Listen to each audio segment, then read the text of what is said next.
প্রথম সকলকে the future nurse 24 YouTube চ্যানেলে। তো আমরা অবস্টেট্রিক্যাল নার্সিংয়ের গিভ রিজনস নিয়ে আলোচনা করেছিলাম। Receiving the baby on the abdomen of mother after delivery. Number 1 cause হচ্ছে skin to skin contact provide করে, মানে বেবির temperature, heart rate, respiratory rate এগুলোকেও কিন্তু রেগুলেট করে। Breast feeding facilitates early initiation of breastfeed, which is beneficial for both mother and baby. Emotional benefits: reduces stress and anxiety for both mother and baby. Stimulation of oxytocin encourages the release of oxytocin in the mother, aiding uterine contraction and reducing the chance of PPH. Immune system exposes the baby to the mother's skin bacteria, which can help in the development of the baby's immune system.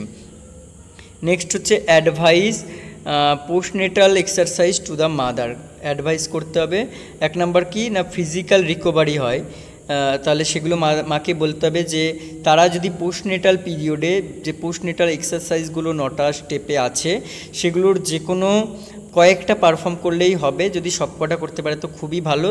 সেগুলো করলে তাদের বিভিন্ন muscles রয়েছে সেগুলো কিন্তু ভালো করে relax করতে পারবে। সেগুলো হচ্ছে তাদের রিকভারি তাড়াতাড়ি ফিরে আসবে। এরপর হচ্ছে মেন্টাল হেলথ। তাহলে মেন্টাল হেলথে কী বলে, physical activity released endorphin which can help reduce risk of postpartum depression, anxiety, promotes overall mental wellbeing. এরপর হচ্ছে ওয়েট ম্যানেজমেন্ট। তাহলে postnatal exercise can assist in gradually returning to pre pregnancy weight by burning calories and increasing the metabolism. এরপর হচ্ছে energy boost করে। Energy boost করে কী করে করে না, রেগুলার ফিজিক্যাল অ্যাক্টিভিটি যদি করা হয় তাহলে এনার্জি লেভেলস ইনক্রিজ করে এবং তার সাথে সাথে মাদার্সকে কোপ আপ করতে হেল্প করে এবং the demands of caring for a newborn. এছাড়াও ইমপ্রুভড স্লিপ ভালো করে, সোশ্যাল ইন্টারাকশন করতে সাহায্য করে আর লং টার্ম হেলথ বেনিফিটস করতেও সাহায্য করে। এরপর হচ্ছে preterm baby develops hypothermia easily. এর গিভ রিজনস কী হবে না, thin skin and less fat. মানে প্রিটার্ম যে বেবি বা প্রিটার্ম ডেলিভারি যাদের হয় তাদের ক্যারেক্টারিস্টিক যদি পড়ো তাহলে টার্ম বা তারা হেলদি নিউবর্নের থেকে ঠিক অপোজিট হয়। তাদের থিন স্কিন হয় এবং লেস ফ্যাট হওয়ার জন্য তাদের কিন্তু which reduce their ability to retain heat. Large surface area to body mass ratio. Their larger surface area relative to their body mass increases heat loss. Mature thermoregulatory system. Preterm babies have an under developed hypothalamus. তাহলে তাদের hypothalamus যেটা আমাদের দেহের তাপমাত্রা নিয়ন্ত্রণ করে সেই hypothalamus কিন্তু আন্ডার ডেভেলপড থাকে, যার জন্য তারা রেগুলেট করতে পারে না। লো মাসেল টোন অ্যান্ড অ্যাক্টিভিটি। তাহলে they have lower muscle tone and less physical activity which reduce the production of heat. Next হচ্ছে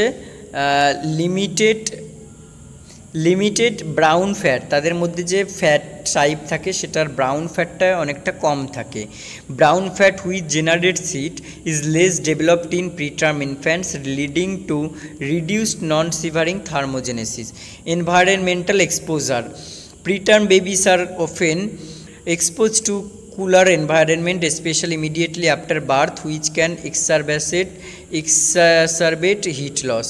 Next যে give reason আসছে সেটা দেখো, routine examination of pregnant mother for blood group and rhesus factor.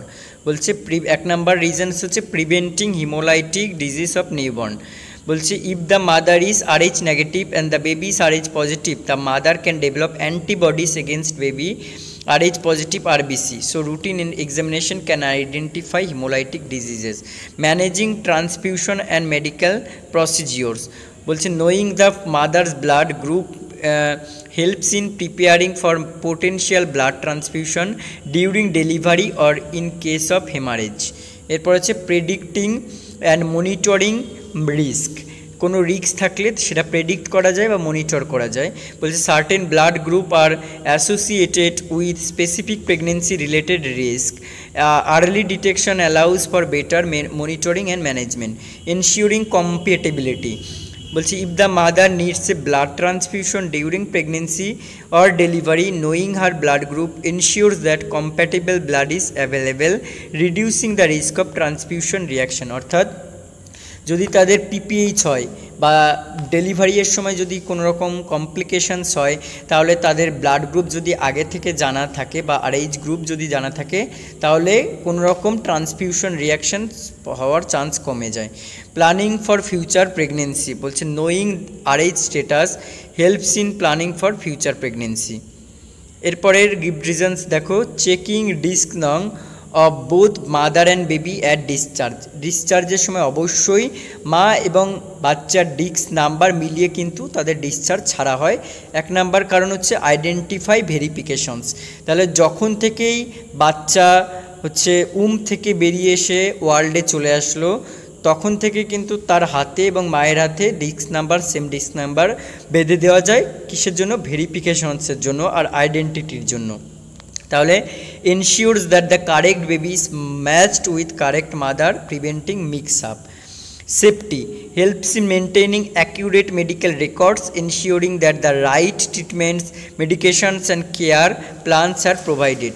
Legal and documentation ensures compliance and legal requirements and hospital protocols, avoiding potential legal issues and misunderstanding. Next হচ্ছে tracking and monitoring, facilitates the tracking of both mother and baby's health status, medical history and any intervention performed. Communication aids in clear communication among healthcare providers and ensure that all team members are aware of specific needs. Next give reason দেখো, at least 4 ANC visit for a pregnant woman। বলছে early detection of complication, তাহলে আগে থেকে যদি কোনো complications হয় সেটা detect করা যায়। যেমন হচ্ছে gestational diabetes mellitus, pre eclampsia, Intra uterine growth restriction, eclampsia, এইগুলো যদি হয় জানা যায়। মনিটরিং ফিটাল ডেভেলপমেন্ট, ফিটাসটা যে মায়ের ইউটারাসে গ্রো করছে, তাহলে সেই গ্রো করা, this visit provide opportunities two monitor babies development through USG and other test. Health education and support, ANC offer a chance for mothers to receive education on nutrition, exercise, lifestyle choices. It also provides support and counseling. Next হচ্ছে immunization and preventive care, তাহলে ইমিউনাইজেশনও দেয় কিন্তু। During this visit pregnant woman can receive necessary vaccination, তাহলে কখন পায়? যখনই মা জানতে পারলো সে প্রেগনেন্ট, তখনই সে নথিভুক্তকরণ করলো সেন্টারে গিয়ে, আর সেই দিনে সে একটা টিটি বা টিডির ফার্স্ট ডোজ পেলো, তার 28 দিন পরে টিটি বা টিডির সেকেন্ড ডোজ পায়। তাহলে ইমিউনাইজেশন যে পাচ্ছে সেটা কিন্তু এনসি ভিজিট না করলে সে পাবে না। আর birth planning and delivery preparation হয়, তার সাথে মেন্টাল হেলথ মনিটরিং হয়। তাহলে আজকে আমরা এই কটা গিভ রিজনস সম্বন্ধে জানলাম। তাহলে গিভ রিজনস তোমরা মোটামুটি যদি 10 ইয়ার্সে ফলো করো, এই যে টপিকগুলো নিয়ে এতদিন ধরে আলোচনা করলাম, এই টপিকগুলোই কিন্তু দেখতে পাবে। এছাড়াও যদি তোমাদের কোনো ডাউট থাকে এত যে গিভ রিজনস পড়ালাম তার মধ্যে, বা যদি তোমরা নতুন কোনো গিভ রিজনস পেয়ে থাকো, তাহলে আমাকে অবশ্যই কমেন্ট করে জানাবে, আমি পরের ভিডিওতে নিয়ে আসার চেষ্টা করব। তাহলে তোমরা সবাই ভালো থেকো, সুস্থ থেকো, আবার দেখা হবে পরবর্তী ভিডিওতে।